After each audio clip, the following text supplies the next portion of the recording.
よし、じゃあですね、これちょっと足は勘弁してくださいね。これ作ってやってみたいと思います。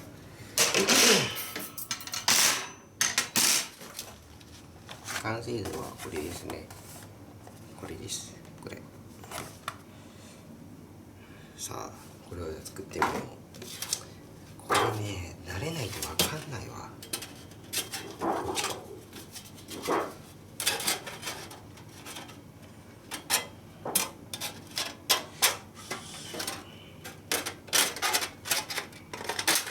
曲がっちゃったか。まずこういうふうにしますね。これね、慣れないとわかんない。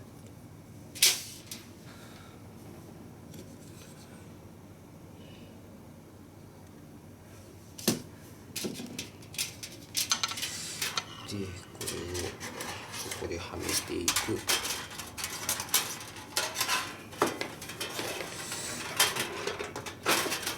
両方使わないとはまりました。で、さっきはこれをやって、これね、ピコグリルっていうやつがあるんですけど、それとほぼ似たような感じなんですよね。切れたてはどんな風に、よいしょっと、だいぶなってきましたでしょうか。なってきました。こんな風になってきますよ。で、ここに曲げる。私のやり方ですけど、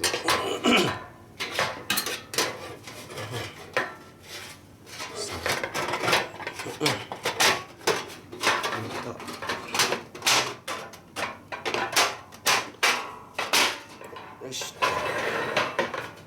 形が見えてきた。で、これに、この穴網を乗せる。で、この2枚をここに乗せる。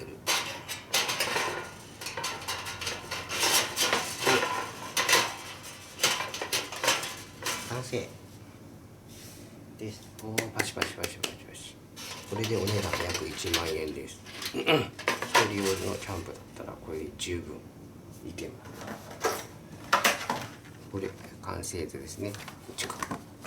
完成図。こんな感じですね。おい、できた。おお。